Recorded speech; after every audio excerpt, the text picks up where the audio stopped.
everyone! I'm Jo, and welcome back to my channel!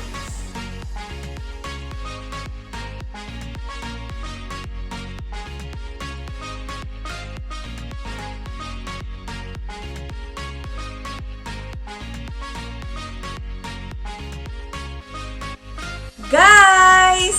Thank you so much for all who watched my first video. Thank you for believing in me, and thank you for believing in this channel! I'm really so excited to share to you more of the DIYs. I receive a lot of comments, very good comments from you guys. Thank you so much. During this moment, there are limitations in hosting events with a large number of group in a private venue. We normally celebrate it in hotel, restaurants, or even outdoor spaces. So now, where do you think we can only celebrate? For today's vlog, I would like to share with you a simple DIY decoration that you can add for your gender reveal theme. Are you ready? Yes! Because I'm ready! And this is my second vlog!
what I've shared and try it at home or even in your upcoming events.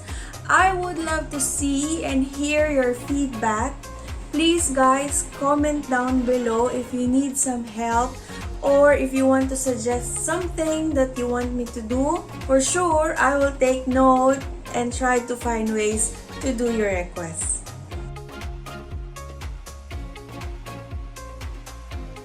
Just to add in, the DIY hot air balloon paper lanterns, you may use it as a centerpieces, decoration in a registration table, or even in a buffet setup for birthday, christening, gender reveal, or any other event, simple event that you have at home.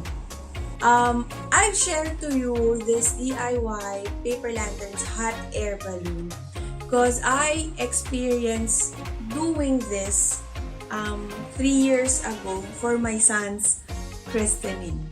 And at the same time, I can keep the items for a long time. Just imagine, I have this paper lanterns from my son's christening 3 years ago. It's about proper storage, so you can keep it and you can reuse it again. For this mini balloon stand, we normally create like 10 layers of balloons, and the size will be the size of the balloon is a bit bigger to this. I think this is only 6. We can create 12 like double size of it, and the height will be like 5'2" or 5'3" height, like something like that. Have that kind of balloon pillar, and we put it both sides. Balloons are very cheap and you can store it as well, the remaining ones, and the balloon itself can stay maximum up till 10 days. However, on 3rd day, you will see the balloons will be deformed or become smaller. You can still reuse and do it for multiple of events within max of 10 days. Hope you like what I've shared. Thank you so much for your time. I do hope that you will try it at home or even in your upcoming events. I love to see and hear your feedback, so comment down below guys. Thank you so much. Alright, let me know how I did it guys. I hope you learned something new today. Thank you for watching this video. If you like it, please like down below and sub it. Subscribe this video and hit the notification bell in order for you to be updated in my next videos. Please watch out for my next videos as I will be sharing DIY Christmas decoration. That's all for today. Once again, thank you for watching this video. Let's create happiness, limitless love, and gratitude. God bless you all. Maraming salamat.